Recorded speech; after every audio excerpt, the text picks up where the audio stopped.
তো আমার বিষয়টা ছিল উম্মার ঐক্য। তো উম্মার ঐক্যের যে বিষয়টা আছে এই বিষয়টাতে আমরা মোটামুটি 6টা পয়েন্টে কথা বলতে পারি। একটা আমরা বলতে পারি জরুরাতুল ইত্তেহাদ, ঐক্যের প্রয়োজনীয়তা, আমরা এই বিষয়ে কথা বলতে পারি। 2 নম্বর হলো মাদারুল ইত্তেহাদ বা ওয়াসিলাতুল ইত্তেহাদ, যে আমাদের ঐক্যের ভিত্তি কি হবে, কিসের উপরে ভিত্তি করে আমরা ঐক্যকে গড়ে তুলব। 3 নম্বর হলো আসবাবুল ফুরকা, যে আমাদের মধ্যে মতপার্থক্য তৈরি হওয়ার কারণসমূহ কি। 4 নম্বর হচ্ছে ইখতিলাফ এবং ফুরকা এর মধ্যে পার্থক্য তুলে ধরা। ইখতিলাফ আর ফুরকা যে এক জিনিস না সে বিষয়টা জানা। 5 নম্বর যে বিষয় সেটা হচ্ছে আল ইত্তিহাদু মাআল ইখতিলাফ, লাল ইত্তিহাদ মাআল ইফতিরাক। আর 6 নম্বর যে বিষয়টা সেটা হচ্ছে খুতুরাতুত তাফরিকা, অনৈক্যের কুফল। তো এই বিষয়গুলো নিয়ে আমরা যতটুকু সময় আছে এই সময়ের ভিতরে একটু আলোচনা করার চেষ্টা করব। আল্লাহ সুবহানাহু ওয়া তাআলা যদি কি করেন, তৌফিক দান করেন। আসলে আমরা যে আলোচনাটা এখন করছি এটা একটা মুহাজারায়ে ইলমিয়া, আর মুহাজারায়ে ইলমিয়ার আলোচনার মানে ধরনটা একটু ভিন্ন হয়ে থাকে। যেমনটা আমরা আমাদের পূর্বের হুজুর আলোচনা করেছেন সেখানে দেখেছি, হুজুর যে বিষয়টা আলোচনা করেছেন এই বিষয়টা আসলে আসর থেকে মাগরিব পর্যন্ত করলেও দালিলিক আলোচনা পর্যালোচনা করা শেষ করা কঠিন ব্যাপার ছিল। এরপরেও আলহামদুলিল্লাহ হুজুর অত্যন্ত সংক্ষেপে বিষয়টাকে বোধগম্য করে জনসাধারণ আমরা বুঝি এরকম করে হুজুর কি করেছেন, তুলে ধরেছেন। তো আল্লাহ যদি তৌফিক দান করে আমরাও এই বিষয়টাকে যে উম্মার ঐক্যের পন্থা পদ্ধতি, ঐক্যের প্রয়োজনীয়তা বিষয়টা নিয়ে আমরা কিঞ্চিত আলোচনা করবো ইনশাআল্লাহ। দেখেন আল্লাহ সুবহানাহু ওয়া তাআলা আল কোরআনুল কারীমের ভিতরে বলেন যে আতিউল্লাহ ওয়া রাসূলহু, আতিউল্লাহ ওয়া রাসূলহু, তোমরা আল্লাহ এবং আল্লাহর রাসূলের আনুগত্য করো। আচ্ছা, ওয়ালা তানাজাউ, ওয়ালা তানাজাউ। আপনারা সবাই এখানে আলেম, আপনারা সবাই জানেন নিজা এবং ইখতিলাফ এক জিনিস না, কিন্তু নিজা এবং ইখতিলাফ ভিন্ন ভিন্ন জিনিস। ওয়ালা তানাজাউ, যে তোমরা নিজেদের মধ্যে বিবাদ বিসংবাদে লিপ্ত হও না, ঝগড়া বিবাদে লিপ্ত হও না। পারস্পরিক তানাজাউ তাফাউল সম্ভবত, হ্যাঁ, যে তোমরা পরস্পরে মানে মতবিরোধে পরস্পরে ঝগড়ায় নিপতিত হও না। ওয়ালা তানাজাউ, তো আল্লাহ বললেন আতিউল্লাহ ওয়া রাসূলহু, আল্লাহ আল্লাহর রাসূলের আনুগত্য করো। 1। 2 নাম্বার হলো আল্লাহ আল্লাহর রাসূলের আনুগত্য করতে গিয়ে নিজেদের মধ্যে ঝগড়ায় নিপতিত হও না। যদি তোমরা ঝগড়ায় নিপতিত হও কি হবে, বলে 2টা কারণ হবে। এক হলো ফাতাফশালু ওয়া তাযহাবা রিহুকুম, 2 জিনিস।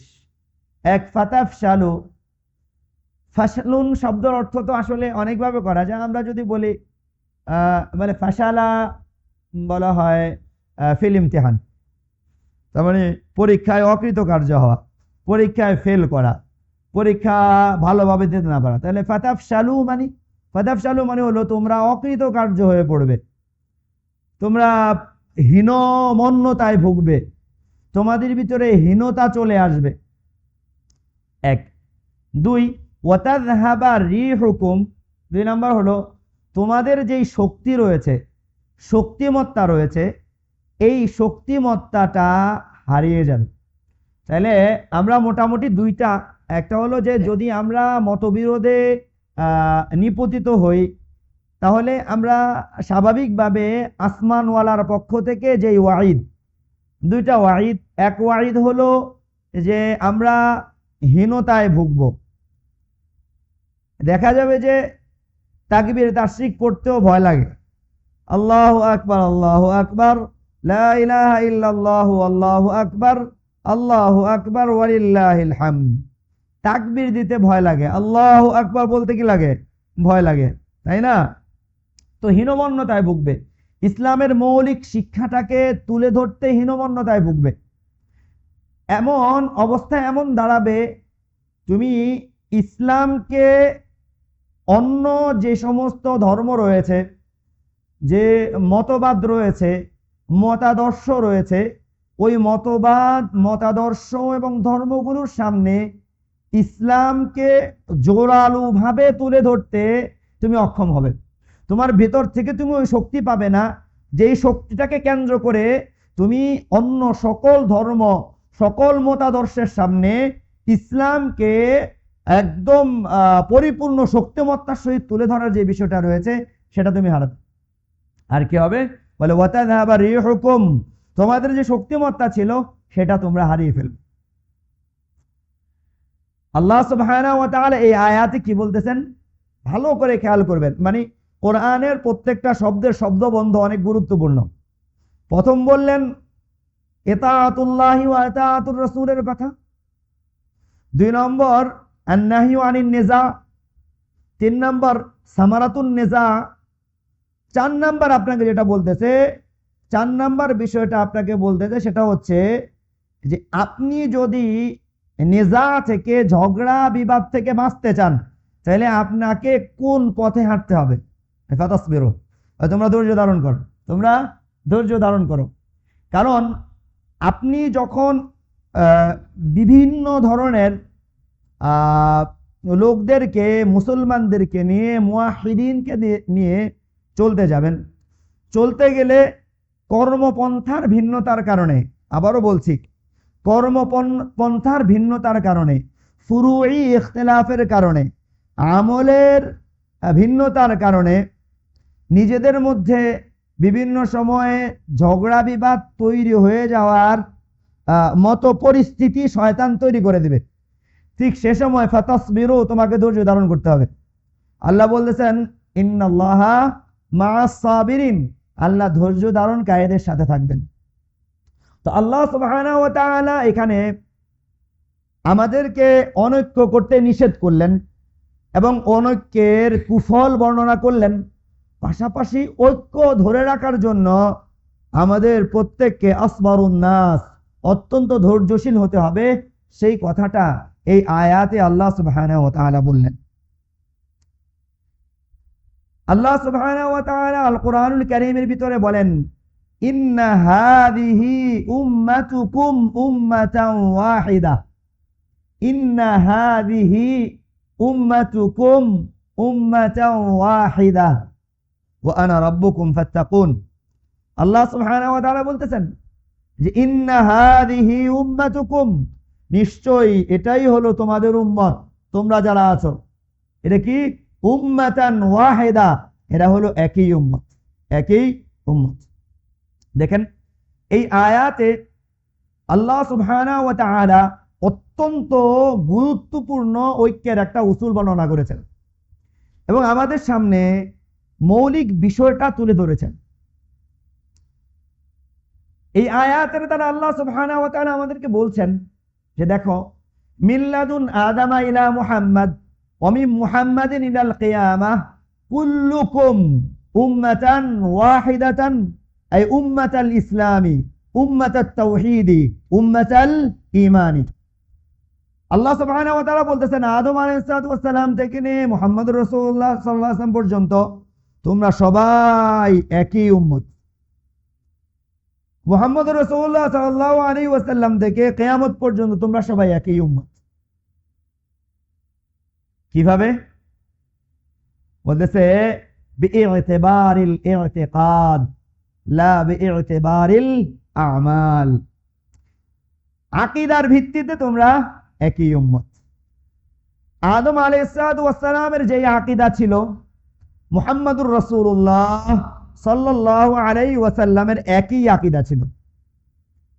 আদম আলাইহিস সালাম উম্মতকে যেই তাওহীদের দিকে ডেকেছেন, মুহাম্মদুর রাসূলুল্লাহ সাল্লাল্লাহু আলাইহি ওয়াসাল্লামও উম্মতকে ওই তাওহীদের দিকেই ডেকেছেন।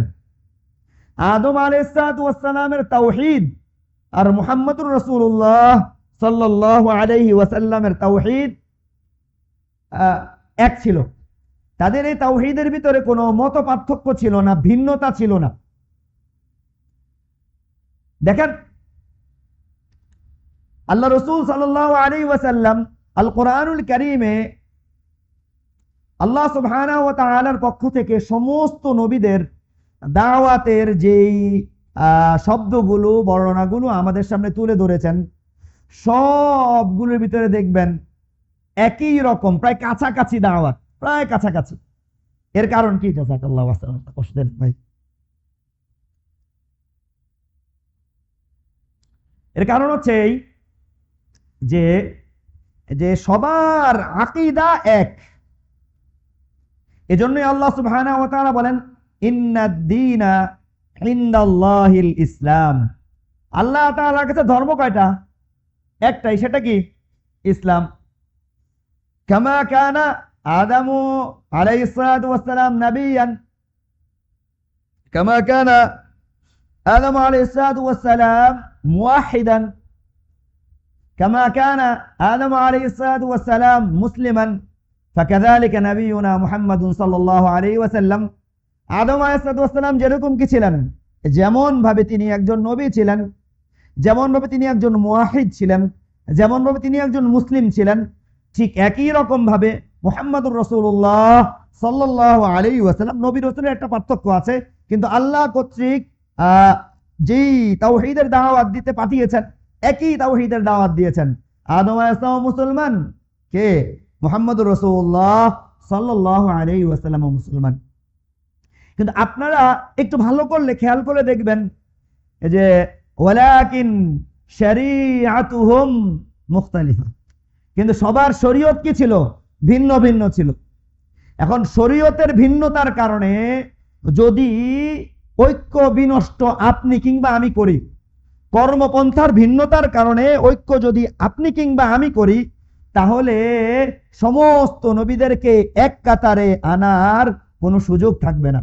যদি সমস্ত নবী রসুলকে আপনি কিংবা আমি কিসের কারণে? আকীদার ভিত্তিতে এক জায়গায় আমরা দাঁড় করাই যে সবাই মুসলিম ছিলেন, সবাই তাওহীদের দাওয়াত দিয়েছেন, অতএব লা নুফাররিকু, এটা কি জানো? লা নুফাররিকু বাইনাহুম, লা নুফাররিকু বাইনাহুম, সূরা বাকারা, লা নুফাররিকু বাইনাহুম। আমরা কোন নবীদের মধ্যে কোনো কি করি না? পার্থক্য করি না। কিসের একেবারে পার্থক্য করি না? মানে তাদের যে তাওহীদের দাওয়া, ঈমানের দাওয়া, ইসলামের দাওয়া, এক্ষেত্রে আমরা তাদের মধ্যে কোনো ধরনের কি করি না? পার্থক্য করি না। আমরা বিশ্বাস করি তারা সকলে তাওহীদের দাওয়াত দিয়েছেন, সকলে ইসলামের দাওয়াত দিয়েছেন, সকলে একই আকীদার দিকে কি করেছেন? দাওয়াত দিয়েছেন।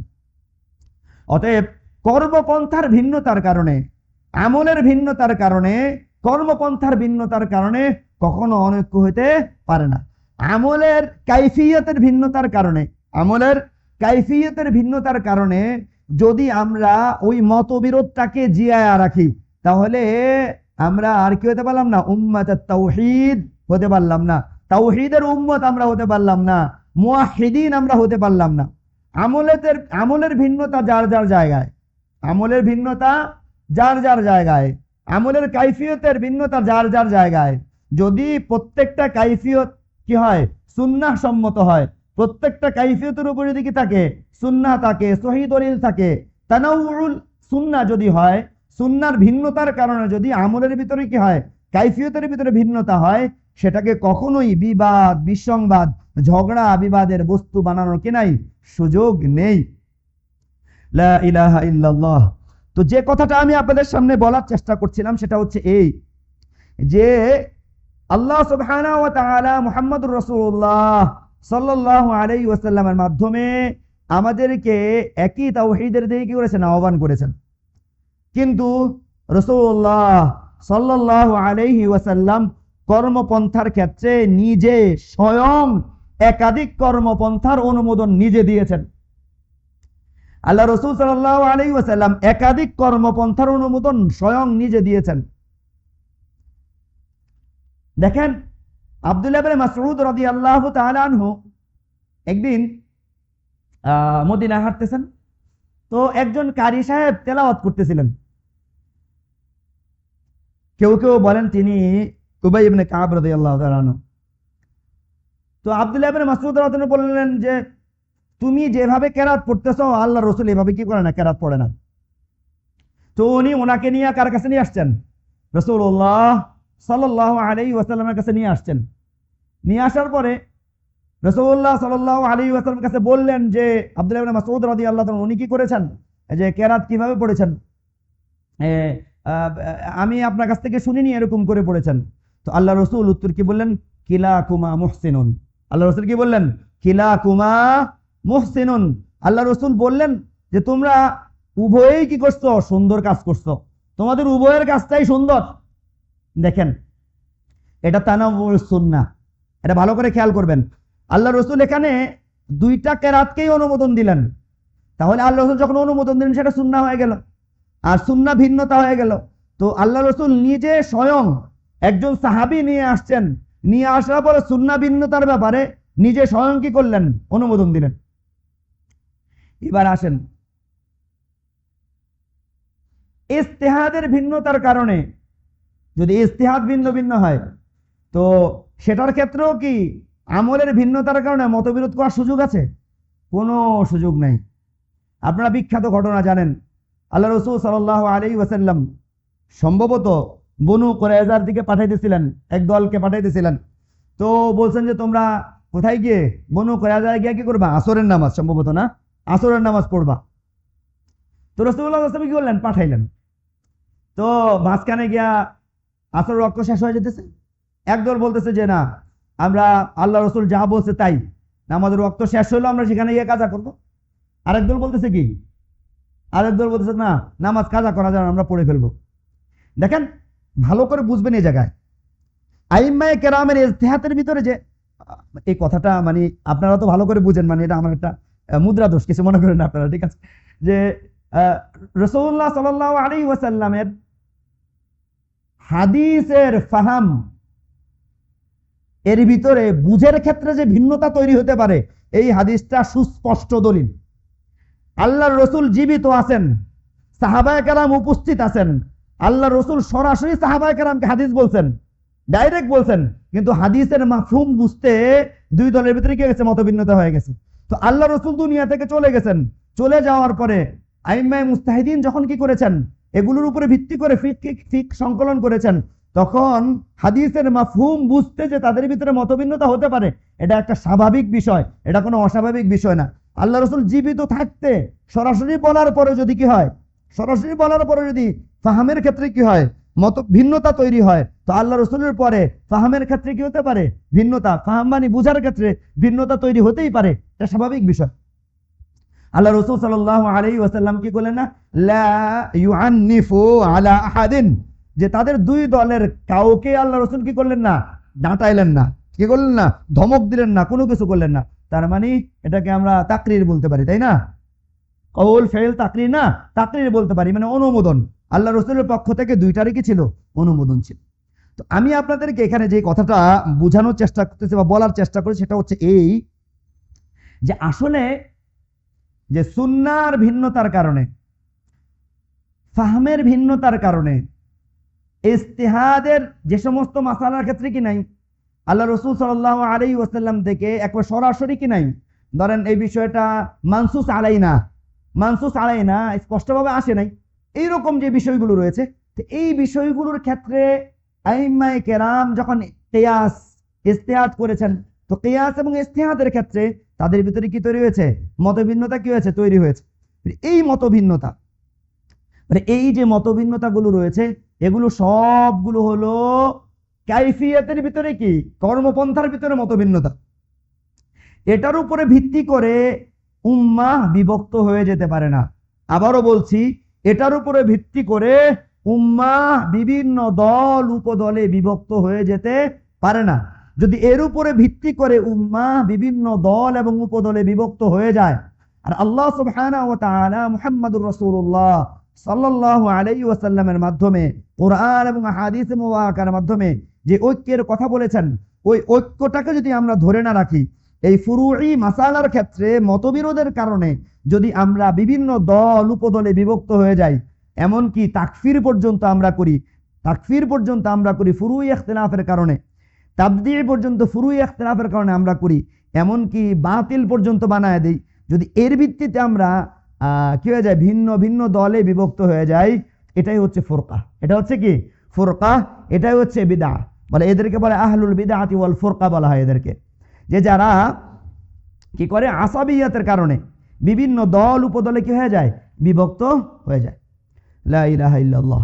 তো আমরা যে কথাটা বলতে যাচ্ছি সেটা হচ্ছে এই যে ইখতিলাফ কতক্ষণ পর্যন্ত ইখতিলাফ থাকে, বলে ইখতিলাফ ততক্ষণ পর্যন্ত ইখতিলাফ থাকে যতক্ষণ পর্যন্ত সেটা দলিল ভিত্তিক হয়, দলিলের আলোকে ইখতিলাফ হয়, এবং উভয় পক্ষের যদি কি থাকে সহি দলিল থাকে, সুস্পষ্ট দলিল থাকে, সেক্ষেত্রে যদি কি করা হয় যে একদল আরেক দলকে যদি কি করে নেয়, মেনে নেয়, সবাই সকলের প্রতি সম্মান ধরে রাখে, ফাহাদা ইখতিলাফুন মাহমুদুন, এটা হলো প্রশংসিত ইখতিলাফ। বলা হয় ওয়া আলাইহির রাহমা, এটার উপরেই কি রহমা, এই মতবিরোধী কি করে আসে, রহমত নিয়ে আসে। কিন্তু যদি আপনার এই মতবিরোধটা, আপনার এই ইখতিলাফটা যদি কি হয়ে যায় দলাদলি, বিভিন্ন দল উপদলে বিভক্ত হওয়ার কারণ হয়ে যায়, তখন আর সেটা কি থাকে না, তখন আর সেটা ইখতিলাফে মাহমুদ থাকে না, সেটা ইখতিলাফে কি হয়ে যায়, মাজমুম হয়ে যায়। দেখেন রাসূলুল্লাহ সাল্লাল্লাহু আলাইহি ওয়াসাল্লাম অনেকগুলো আয়াত আছে, আমি একটা আয়াত আপনাদের সামনে পড়ি। আল্লাহ তাআলা বলেন, শারা'a লাকুম মিনাদ-দীনি মা ওয়াসসা বিহি নূহা ওয়াল্লাযী আওহায়না ইলাইক ওয়া মা ওয়াসাইনা বিহি ইব্রাহিম ওয়া মূসা ওয়া ঈসা আন আকিমুদ-দীন ওয়া লা তাতাফাররাকু ফীহি কাবুরা আলাল মুশরিকিনা মা তাদউহুম ইলাইহি আল্লাহু ইয়াজতাবি ইলাইহি মান ইয়াশা ওয়া ইয়াহদি ইলাইহি মান ইউনিব ওয়া মা তাফাররাকু ইল্লা মিন বা'দি মা জাআহুমুল ইলমু বাগয়াম বাইনাহুম। দেখেন এই আয়াত থেকে আমরা শুধু একটা জিনিস বুঝি, যে আমি বললাম এক হলো ইখতিলাফ আর এক হলো তাফরিকা, এক হলো ইখতিলাফ আর এক হলো তাফরিকা। এই আয়াতের ভিতরে বলা হয়েছে ওমা তাফাররাকু ইল্লা মিন বাদি মা জাহুমুল ইলম, যে তাদের কাছে ইলম আসার পরে তারা কি করেছে, তাদের বিরুদ্ধে মতবিরোধ করেছে, বিভিন্ন দল উপদলে কি হয়েছে, বিভক্ত হয়েছে। তাহলে বোঝা গেল যে কোনো মানুষের কাছে দলিল আসার পরে, সুস্পষ্ট কোনো বিষয় আসার পরে, যে এটা সত্য, এই ব্যাপারে আসার পরে কোনো মানুষ যদি বিদ্বেষবশত দিনকে, দিনী বিষয়কে বর্জন করে, তখন সেটা কি হয়, ফেরকা হয়, সেটা তাফরিকা হয়, সেটা বিচ্ছিন্ন হওয়া হয়। কিন্তু যদি দলিল ভিত্তিক হয় তাহলে সেটা কি হয় না, কখনো বিচ্ছিন্নতা হয় না। আল্লাহ আমাদেরকে বুঝার তৌফিক দান করুক। দেখেন রাসূলুল্লাহ সাল্লাল্লাহু আলাইহি ওয়াসাল্লাম হাদিসে মুবারাকার ভিতরে ঐক্যের ব্যাপারে কি বলেন? আন আবি হুরায়রা রাদিয়াল্লাহু তাআলা আনহু আন্নাহু قال قال رسول الله صلى الله عليه وسلم إن الله يرضى لكم ثلاثة ويكره لكم ثلاثة। আল্লাহ তোমাদের জন্য তিনটা জিনিস পছন্দ করেন আর তিনটা জিনিস কি করেন, অপছন্দ করেন। فيرضى لكم أن تعبدوه ولا تشركوا به شيئا, তিনি তোমাদের জন্য এটা পছন্দ করেন যে তোমরা তারই ইবাদত করবে এবং তার সাথে কাউকে শরীক করবে না। وأن تعتصموا بحبل الله جميعا ولا تفرقوا, তোমরা আল্লাহর রজ্জুকে সকলে ঐক্যবদ্ধভাবে কি করবে, আঁকড়ে ধরবে। ওয়ালা তাফাররাকু, বিভিন্ন দল উপদলে তোমরা কি হবে না, বিভক্ত হবে না। কয়টা গেল, 2 3। ওয়ান তানাসাহু মান ওয়াল্লাহুল্লাহুল আমর, ভাই আল্লাহ যাকে ক্ষমতা দিয়েছে, সহজ কথায় আমিরুল মুমিনিন যদি থাকে, তাহলে তোমরা তার প্রতি কল্যাণকামিতা করবে, তার প্রতি কল্যাণ কামনা করবে। এটা এই অংশটা কিনা লাইসা লিসুলতানিন জাইরিন ওয়ালা লিসুলতানিন যালিমিন ওয়ালা লিসুলতানিন আল্লাযী ইয়াহমি আত-তাগুত, যে সুলতান জালেম, যে সুলতান অত্যাচারী, যে সুলতান দ্বীন এবং ইসলামকে পদদলিত করে, যেই সুলতান তাগুতের সাহায্যকারী হয়, যেই সুলতান তাগুতের পথকে নিরঙ্কুশ করার জন্য, নিষ্কণ্টক করার জন্য মুওয়াহিদিনদেরকে বিভিন্নভাবে তাদের উপরে জুলুম এবং অত্যাচার করে, তাদের কথা বলা হয়নি। বলা হয়েছে এখানে আমিরুল মুমিনিন, মুমিনদের যিনি আমির হবেন তার ব্যাপারে বলা হয়েছে। লা ইলাহা ইল্লাল্লাহ ওয়া ইউকরাহু লাকুম। যাক, তো এখানে আল্লাহ রাসূল সাল্লাল্লাহু আলাইহি ওয়াসাল্লাম বলেন তিনটা জিনিস কি করেন, পছন্দ করেন। এর ভিতরে একটা ছিল হলো ঐক্যবদ্ধ থাকা। রাসূলুল্লাহ সাল্লাল্লাহু আলাইহি ওয়াসাল্লাম বলেন, আন উমর রাদিয়াল্লাহু আনহু قال قال رسول الله صلى الله عليه وسلم আলাইকুম বিল জামাআহ। রাসূলুল্লাহ সাল্লাল্লাহু আলাইহি ওয়াসাল্লাম বলেন, তোমাদের জন্য জরুরি হলো জামাতবদ্ধ থাকা। আবারও বলছে আল্লাহ রসুল বলেন আলাইকুম বিল জামাআহ। এই সিগাটা উলামায়ে কেরাম সবাই বুঝতেছেন, আলাইকুম বিল জামাআহ ইয়ানি ইয়াজিবু আলাইকুম, ইয়াফরুদু আলাইকুম, ইয়ানবাগি লাকুম আন তাকুনু মাআল জামাআহ ওয়ালা তাফাররাকু। তোমাদের জন্য ওয়াজিব, তোমাদের জন্য আবশ্যক, তোমাদের জন্য ফরজ হচ্ছে ঐক্যবদ্ধ থাকা।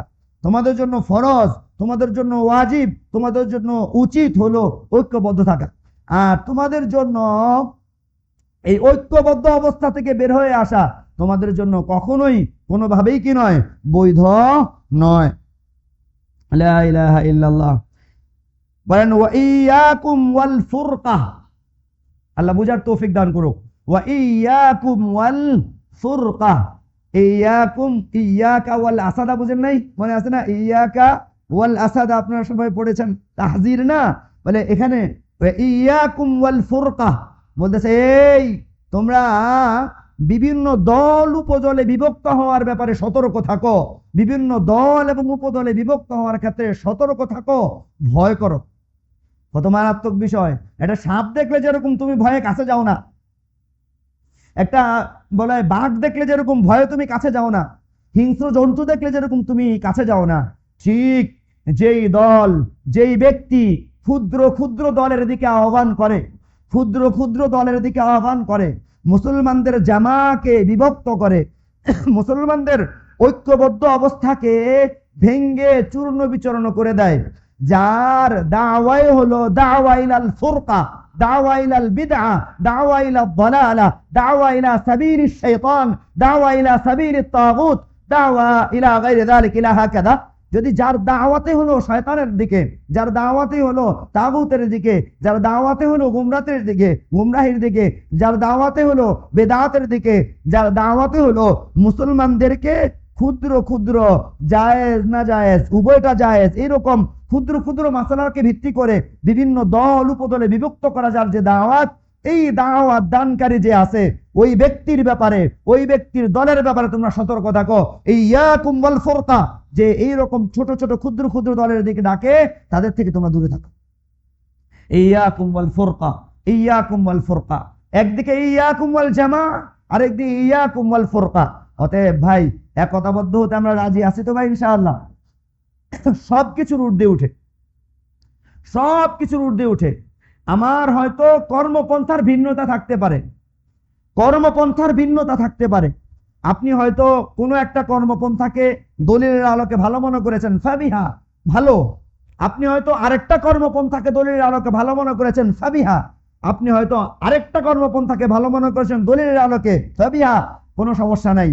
কর্মপন্থা যদিও ভিন্ন আমরা, কিন্তু আমরা সবাই বলি লা ইলাহা ইল্লাল্লাহ মুহাম্মাদুর রাসূলুল্লাহ। তাওহীদের এই কালিমা আমরা সবাই এক, আকীদার ক্ষেত্রে আমরা সবাই এক। অতএব এই ফুরকা থেকে বাঁচার জন্য জামাতবদ্ধ হওয়ার বিকল্প কোনো পথ এবং পন্থা নাই। অতএব আমরা যে জিনিসটা বুঝলাম সেটা হচ্ছে এই যে রাসূলুল্লাহ সাল্লাল্লাহু আলাইহি ওয়াসাল্লামের হাদিসে মুবারাকা থেকে আমরা যেটা বুঝলাম সেটা হচ্ছে এই যে যদি মুসলমানরা তাদের শাওকা, তাদের শক্তিমত্তা, তাদের হীনমন্যতা দূর করতে চায়, শক্তিমত্তা ফিরিয়ে আনতে চায়, তাহলে ঐক্যের বিকল্প কোনো পন্থা নাই। ঐক্য কিসের ভিত্তিতে হবে? তাহলে এবার আমরা আসি, ঐক্যের প্রয়োজনীয়তা আমরা বুঝলাম, প্রয়োজনীয়তা বুঝে নাই, হাদিসের শেষাংশটা বলে দিই তাহলে বুঝতে পারবেন। আল্লাহ রাসূল বলেন ফাইন্নাশ শাইতানা মাআল ওয়াহিদি, ফাইন্নাশ শাইতানা মাআল ওয়াহিদি, যে একলা থাকে, জামাত থেকে আলাদা হয়ে যায়, তো শয়তান তাকে পায়া বসে, শয়তান তাকে বলে পেয়ে বসে। আর ওয়াহুয়া মিনাল ইসনাইনি আবআদু, ওয়াহুয়া মিনাল ইসনাইনি আবআদ, আর যদি দুইজন হয়ে যায়, জামাবদ্ধ হয়ে যায়, তাহলে শয়তান তার থেকে অনেক দূরে থাকে, অনেক দূরে থাকে। রাসূলুল্লাহ সাল্লাল্লাহু আলাইহি ওয়াসাল্লাম বলেন যে মান আরাদা বুহবুহাতাল জান্নাহ, যে ব্যক্তি চায় জান্নাতের মাঝখানে অবস্থান করতে, আল্লাহ আমাদের সকল আল্লাহুম্মা জাআলনা মিনহুম, আল্লাহুম্মা জাআলনা মিনহুম, আল্লাহুম্মা জাআলনা মিনহুম। মান আরাদা বুহবুহাতাল জান্নাহ, যে ব্যক্তি জান্নাতের একদম মাঝখানে অবস্থান করতে চায়, সে কি করবে? ফালইয়ালজামিল জামাআহ, ফালইয়ালজামিল জামাআহ, ফালইয়ালজামিল জামাআহ, সেজন্য জামাতকে আঁকড়ে ধরে, সেজন্য ঐক্যবদ্ধ থাকে, সেজন্য জামাতে কি করে না, বলা হয় দূরে সরে না যায়। তাহলে আসেন যে আমরা এবার আসি যে আমাদের ঐক্যের ভিত্তি হবে কি? ঐক্যের ভিত্তিটা কি হবে? ঐক্যের প্রয়োজনীয়তা আমরা বুঝলাম, অনৈক্যের ক্ষতিকর দিকটা আমরা বুঝলাম। অনৈক্যের ক্ষতি কি, ক্ষতিকর দিকটা তো আপনারা বুঝছেন। আরো কিছু দেখেন, সমগ্র পৃথিবীতে মুসলমানদের অবস্থান আজকে কেমন ভাই? বলা হয় 1 লিটার তেলের মূল্য আছে, কিন্তু মুসলমানের 1 লিটার রক্তের কি নাই? মূল্য নাই। আবারও বলছি, এই পৃথিবীবাসীর কাছে 1 লিটার পেট্রোলের মূল্য আছে, কিন্তু এই পৃথিবীবাসীর কাছে বলা হয় মুসলমানদের 1 লিটার রক্তের কি নাই? কোনো মূল্য নাই। কেন নাই জানেন? কারণ হচ্ছে এই রক্তের মূল্য তো কেউ চায় না। এই রক্তের মূল্য, এই রক্ত যে কত দামি, এই রক্ত যে কত মূল্যবান, এই মূল্য দাবি কেউ করে না। মুসলমান মরে যাক, তার রক্ত কেউ রক্ত দিয়ে সমস্ত কি বলা হয় পানিগুলো লাল হয়ে যাক, এই রক্তের মূল্য চাওয়ার মতো মুসলমানদের কেউ আছে? আছে ভাই? কোন জামা আছে? কেউ নাই। বলা হয় এই রক্তের মূল্য চাওয়ার মতো যেহেতু কেউ নাই, অতএব সেটার তো মূল্য থাকবে না। থাকবে ভাই? বাজারে তেলের দাম আছে, এই জন্য তেলের দাম বাড়ে কমে, মানুষ এটার মূল্য নিয়ে চিন্তা করে। দাম বাড়লে প্রতিবাদ করে এক দল, দাম কমলে প্রতিবাদ করে আরেক দল, এজন্য স্টেবল থাকে, একটা অবস্থার ভিতরে কি করে এটা থাকে। কিন্তু মুসলমানের রক্তের ব্যাপারে বলা হয় হাজারো লক্ষ কোটি কোটি মুসলমানকে হত্যা করা হচ্ছে দেদারসে। এই রক্তের মূল্য কেউ কি করে না? চায় না।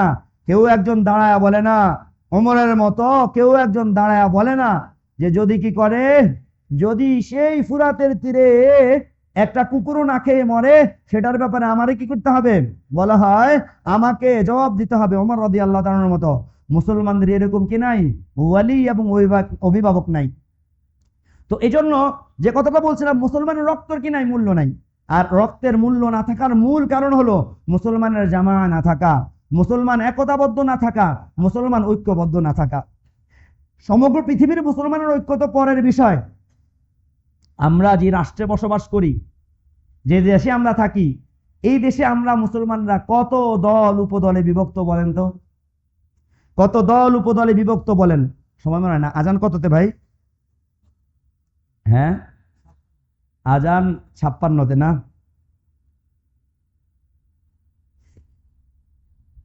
যাই হোক, আমি সংক্ষেপে কথাটা শেষ করি। তো যে কথাটা বলতে চাচ্ছিলাম যে ঐক্যের বিকল্প নাই। কেন বিকল্প নাই? বিকল্প নাই এজন্য যে আমরা এই দেশে বসবাস করি, তাই না? আমাদের দেশে যে আমরা মুসলমানরা আছি, আমাদের মুসলমানদেরকে এমন এক শিক্ষা ব্যবস্থা আমাদের উপরে চাপিয়ে দেওয়া হয়েছে, এমন এক শিক্ষা ব্যবস্থা আমাদেরকে সামনে তুলে ধরা হয়েছে, যেই শিক্ষা ব্যবস্থা আমাদেরকে দ্বীনের মৌলিক যে শিক্ষা রয়েছে সেই শিক্ষা থেকে আমাদেরকে দূরে সরায় দিচ্ছে। দেখেন, আমাদের রাষ্ট্রে সেকুলারিজম চলে, তাই না? সেকুলারিজম মানে কি? সেকুলারিজম মানে হলো, তাদের কথা হলো ধর্ম ব্যক্তি জীবনে থাকবে, ধর্ম কোথায় আসবে না? সমাজেও আসবে না, রাষ্ট্রেও আসবে না, আন্তর্জাতিক জীবনেও আসবে না। ধর্ম ব্যক্তিগত বিষয়, এটা হলো সেকুলারিজমের মূল বক্তব্য। দেখেন, আমাদের দেশে এমন অনেক মুসলমান আছে, ওই মুসলমানকে আপনি নামাজের কথা বলেন ভালো, রোজার কথা বলেন ভালো, হজের কথা বলেন ভালো, জাকাতের কথা বলেন ভালো, আলহামদুলিল্লাহ কিচ্ছু বলবে না। যে না বলবেন যে ভাই, যে আমাদের যেই ফৌজদারি যেই কি আছে আইন আছে, দেওয়ানি যে আইন আছে, ফৌজদারি দেওয়ানি আইন দুইটা আইন না? কি বলেন? আদালতে দুইটা আইন, একটা হলো ফৌজদারি, একটা হলো কি দেওয়ানি। একটা হলো ফৌজদারিটাকে বলা হলো মানে আল কানুনুল জিনাই বলা হয়, আর দেওয়ানিকে বলে আল কানুনুল মাদানি বলা হয়। তো এই যে দুই আইন, এখন আপনি যদি বলেন যে ভাই দেখো এই আইনটা যেটা আছে এটাও আমার ইসলাম যেভাবে বলেছে সেভাবে হোক, বলেন তো এই দেশের কয়জন মুসলমান এই কথাটার পক্ষে থাকবে? আমাদের সমাজে এরকম অনেক শিক্ষিত মানুষ আছে যে মানুষগুলো বলবে না না না দরকার নাই, নামাজ রোজা করতেছো বাস এতটুকুই, হজ যাকাত এতটুকুই, এর বাইরে ইসলামের কোনো কি নাই, প্রয়োজন নাই। এর বাইরের ইসলামকে তারা স্বীকারই করে না, এর বাইরের ইসলামকে তারা স্বীকারই করে না। তারা মনে করে যে অন্যান্য ধর্ম যেরকম কিছু আচার আচরণ নির্ভর, ইসলামও কিছু আচার আচরণ নির্ভর। বলে অন্যান্য ধর্মের আচার আচরণ কি, গির্জায় যাও, কোথায় যাও কি জানি বলে, মন্দিরে যাও, প্যাগোডায় যাও, হ্যাঁ বিভিন্ন কাজ ইত্যাদি গুলো করো, আচার আচরণ নির্ভর, বড়দিন পালন করো, এটা করো সেটা করো। তো আমাদের মুসলমানদের মধ্যে কিছু মুসলমান এরকম আছে, তারা মনে করে যে ইসলাম ধর্মটাও কিছু আচার আচরণ নির্ভর। ঈদের দিনে কি করো তুমি, কোরবানি, রোজার ঈদের দিনে ঈদগাহে যাও, কোরবানির দিনে কি করো, কোরবানি করো, বাস এই আচার আচরণ নির্ভর। ইসলাম কি আচার আচরণ নির্ভর করে ধর্ম? তাহলে ইসলাম কিসের জন্য? লিউযহিরাহু আলা দ্দীনি কুল্লিহি। আল্লাহ সুবহানাহু ওয়া তাআলা আমাদেরকে ইসলাম দিয়েছে এর জন্য যে ইসলামকে সমস্ত মত পথ আদর্শ যা আছে সব কিছুর উপরে বিজয়ী আদর্শ হিসাবে প্রতিষ্ঠা করার জন্য আল্লাহ আমাদেরকে কি দিয়েছে? ইসলাম দিয়েছে। বলে আল্লাহ আল কোরআনুল কারীমে যে কথাটা বলেছেন, এই আয়াতকে যদি বাস্তবায়ন করতে চান আপনি কিংবা আমি, তাহলে ঐক্যের বিকল্প নাই। সাহাবায়ে কেরামের ভিতরে কর্মপন্থার ভিন্নতা ছিল, কিন্তু তাওহীদ ভিত্তিক কি ছিল? ঐক্য ছিল। তাবেঈনদের ভিতরে কি ছিল? কর্মপন্থার ভিন্নতা ছিল, তাওহীদের ভিত্তিতে কি ছিল? ঐক্য ছিল। তবে তাবেঈনদের ভিতরে কর্মপন্থার ভিন্নতা ছিল, তাওহীদের ভিত্তিতে কি ছিল? ঐক্য ছিল। আইম্মায়ে মুজতাহিদিনদের ভিতরে কর্মপন্থায় ভিন্নতা ছিল, কিন্তু তাওহীদের ভিত্তিতে কি ছিল? ঐক্য ছিল। যে আস্তে আস্তে কি হলো, আমরা খেলাফত থেকে আস্তে আস্তে দূরে সরতে থাকলাম, তো আমাদের মাঝে এমন ভাবে শয়তান জেগে বসলো যে আমরা আমাদের ঐক্যকে তাওহীদের উপরে ভিত্তি করে ঐক্য বিনির্মাণের জায়গায় আমরা আসাবিয়াতের ভিত্তিতে, দলের ভিত্তিতে, মাযহাবের ভিত্তিতে ইত্যাদির ভিত্তিতে আমরা কি করতে লাগলাম? ঐক্যকে ঐক্য তৈরি করতে চেষ্টা করলাম। আর যখন এটা চেষ্টা করলাম, তো আমরা আস্তে আস্তে আস্তে আস্তে বিভিন্ন দল উপদলে কি হয়ে পড়লাম? বিভক্ত হয়ে পড়লাম। আর এই বিভক্তির কারণে সমগ্র পৃথিবীতে শাওকাতুল মুসলিমিন, মুসলমানদের যে কর্তৃত্ব ছিল, মুসলমানদের যে অবস্থান ছিল, সেটা কি হয়ে গেছে? অনেক দূরে সরে গিয়েছে। এই জন্য ভাই গুরুত্বপূর্ণ জিনিস হলো, আসুন আমরা সবাই চেষ্টা করি একতাবদ্ধ হওয়ার, চেষ্টা করি জামাবদ্ধ হওয়ার, চেষ্টা করি ঐক্যবদ্ধভাবে ইসলামের যত ধরনের কাজ আছে, কি ভাই, সব ধরনের কাজ আমরা করতে চেষ্টা করি। এই কাজগুলোর ভিতরে আমি একটা কাজের কথা ছোট্ট করে বলি। ঐক্যবদ্ধভাবে যে কাজগুলো আমরা করতে পারি, এর ভিতরে একটা কাজ হচ্ছে মসজিদের ক্ষমতায়ন। কিসের ক্ষমতায়ন? মসজিদের ক্ষমতায়ন আবার কিভাবে বলতে পারেন? গুরুত্বপূর্ণ কথা না? মসজিদের ক্ষমতায়ন কি? মসজিদের ক্ষমতায়ন হচ্ছে, আচ্ছা বলেন তো, মসজিদে নববীর উপরে সাহাবায়ে কেরাম কর্তৃত্ব করত, না মসজিদে নববীর মিম্বার সাহাবায়ে কেরামের উপরে কর্তৃত্ব করত?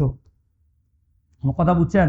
এই যে আপনাদের এখানে মিম্বারটা আছে, তো মসজিদে নববীর এরকম একটা মিম্বার ছিল, হ্যাঁ, এই মিম্বরটার উপরে কাদের? সাহাবায়ে কেরামের কর্তৃত্ব ছিল, না এই মিম্বরটার কর্তৃত্ব সাহাবায়ে কেরামের উপরে ছিল? বুঝেন না আপনারা? মিম্বরটার কর্তৃত্ব কার উপরে ছিল? সাহাবায়ে কেরামের উপরে ছিল। এই মিম্বর থেকে আল্লাহ রাসূল যা বলছে তাই বাস্তবায়ন হয়েছে, না সাহাবায়ে কেরাম এই মিম্বরের ভিতরে বলছে আপনি এই কথা বলতে পারবেন না, এই কথা বলতে পারবেন, এই করতে পারবেন, সেই করতে পারবেন, রেস্ট্রিকশন ছিল নাকি? ছিল না। এটা কেন ছিল? কারণ মসজিদে নববী থেকে সাহাবায়ে কেরামের সমস্ত প্রয়োজন পূরণের ব্যবস্থা করা হয়েছে। আমাদের মসজিদ থেকে এই প্রয়োজন পূরণের ব্যবস্থা আছে? মসজিদগুলো থেকে নাই। আসুন আমরা আমাদের মসজিদগুলো থেকে আমাদের এলাকার মানুষের যে প্রয়োজনগুলো রয়েছে, ঐক্যবদ্ধভাবে এই প্রয়োজনগুলো পূরণের চেষ্টা করি। আপনার এলাকার কোনো একজন মানুষের রক্তের প্রয়োজন, আপনাদের মসজিদের সমস্ত মুসল্লিদের যদি রক্তের গ্রুপ কি থাকে, লেখা থাকে, মসজিদে আসবে, ফোন দিবে, রক্ত দিবে, ওই লোক চিরজীবন মনে রাখবে যে আমার স্ত্রীর রক্তের ব্যবস্থা করতে হয়েছে, মসজিদ থেকে হয়েছে। সে জীবনে মসজিদে আয়সা মসজিদের মিম্বরের উপরে কথা বলবে না। আপনাদের এলাকায় একজন বিধবা মহিলার বিয়ে হচ্ছে না, মসজিদ থেকে আপনারা কি করলেন? ওই মহিলার কি করলেন? বিয়ের ব্যবস্থা করে দিলেন। বিভিন্ন দুর্যোগে বিভিন্ন সময়ে মসজিদকে কেন্দ্র করে এই সহযোগিতাগুলোকে আপনারা কি করলেন? ছড়ায়া দিলেন। বিভিন্ন বিষয়ক ইলম এবং জ্ঞানের হালাকা কোথায়? মসজিদে কায়েম করলেন। সালাফে সালিহিনদের ইলম কি ছিল? কোথায় ছিল? সব মসজিদ ভিত্তিক ছিল না? আপনারা যারা আলেম আছেন, একটা বই আছে মাসাজিদু কায়রাওয়ান, মাসাজিদু কায়রাওয়ান, কায়রাওয়ানের মসজিদগুলো, বইটা পড়ে নেবেন, তাহলে দেখবেন কায়রাওয়ানের মসজিদগুলো এক একটা মসজিদ কিভাবে কি হয়েছে, ইলমের হালাকা দ্বারা কি হয়ে গেছে, মামুর হয়ে গেছে। এজন্য মসজিদগুলোকে আমরা যদি ক্ষমতায়ন করি, তাহলে দেখবেন যে মানুষ মসজিদমুখী হবে, মসজিদ থেকে মানুষের সমস্যা সলভ হবে। এভাবে মসজিদ ভিত্তিক সমাজ যখন বিনির্মাণ হবে, তো আস্তে আস্তে আমাদের সমাজের মানুষ বুঝতে পারবে শুধু নামাজ পড়া কিনা, নামাজ পড়লাম আর আমি পুরা মুসলমান হয়ে গেলাম, আর ওদিকে সুদ ঘুষ সমস্ত জুলুম করলাম না। মানুষ তখন বুঝতে পারবে না, আমাকে যেমন নামাজ পড়তে হবে জুলুম থেকে বাঁচতে হবে, আমাকে যেরকম নামাজ পড়তে হবে সুদ থেকে বাঁচতে হবে। আল্লাহ সুবহানাহু ওয়া তাআলা আমাদের সকলকে তাওহীদের উপরে ভিত্তি করে একতাবদ্ধ হওয়ার, ঐক্যবদ্ধ হওয়ার তৌফিক দান করুক। ওয়া মা তাওফীকি ইল্লা বিল্লাহিল আলিয়্যিল আযীম।